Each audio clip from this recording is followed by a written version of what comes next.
adrenaline, epinephrine, is released in response to psychological stressors, physical stressors, cold water, final exams, broken relationship, excitement. I mean, these are generic molecules, right? I mean, they're used to create activation states in the body.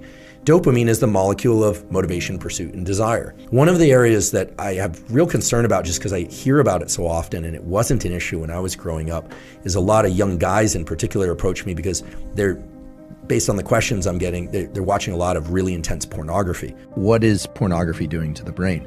Well, first of all, it's triggering the release of dopamine and in the short term, testosterone. Pornography creates a strong dopamine rush. These are very primitive pathways that in some ways can overwhelm the dopamine system. You think about somebody who engages in a lot of porn watching, right? Watching porn, and that person is getting dopamine and testosterone increases by observing sex and not actually by engaging in human contact. So that's concerning. It should come as no surprise that a lot of these people have trouble with romantic interactions when they do happen, because their brain isn't conditioned to respond to those. Porn and masturbation, these things really are.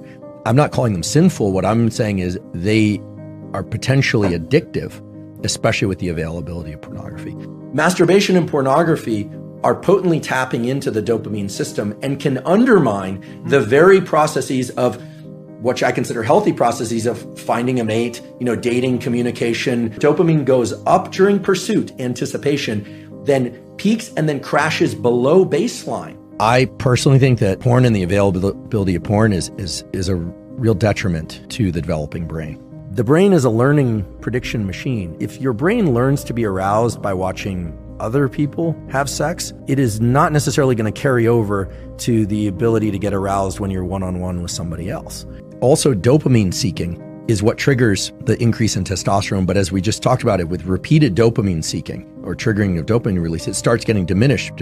So pretty soon that behavior is not causing the release of testosterone. Now people are just doing it compulsively to try and get some little droplet of dopamine out of their brain. I'm approaching this only through the lens of biology.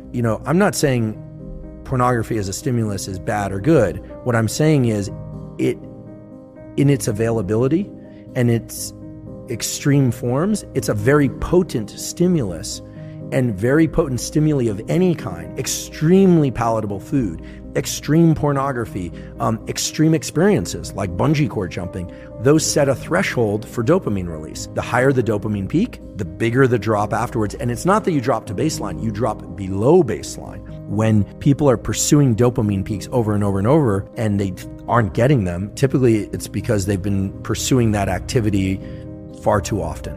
Once you understand dopamine, that all makes perfect sense.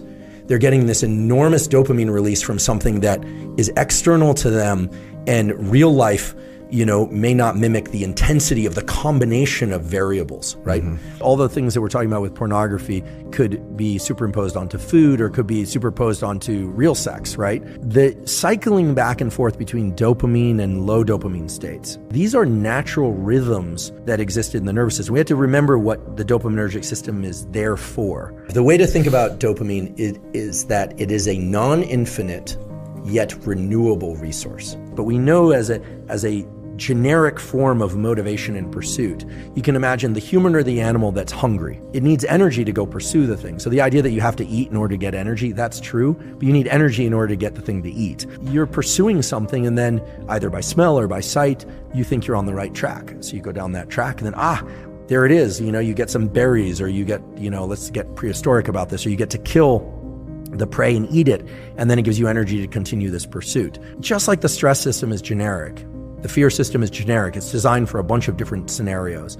The motivation system is also generic to achieve the next lamppost as a milestone, or it can be 5 miles as the next milestone. You get to control that. And so it's completely arbitrary. It's all internal, right? If you finish a marathon in first place, no one comes along and drips dopamine in your ear. You self-generate that. It's all internal. So our nervous system has energy also, that's dopamine and epinephrine. If you set the next milestone as just outside the distance of what you're comfortable with, and you make it there, you get energy to then set the next milestone and achieve it. That energy is dopamine converted into epinephrine, into adrenaline.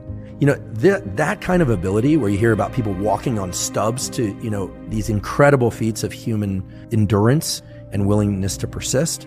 Those people were able to do that not because of glycogen or they drank their goo or whatever the triathletes are always using. It's because of nervous system energy, the ability to continue to manufacture adrenaline and keep going. Humans have a tremendous capacity to endure and persist, but that few human beings actually know how to tap into that system except under conditions of extreme survival. Setting of milestones and the ability to generate dopamine and adrenaline is what allows people to persist and live longer. There's no question about that.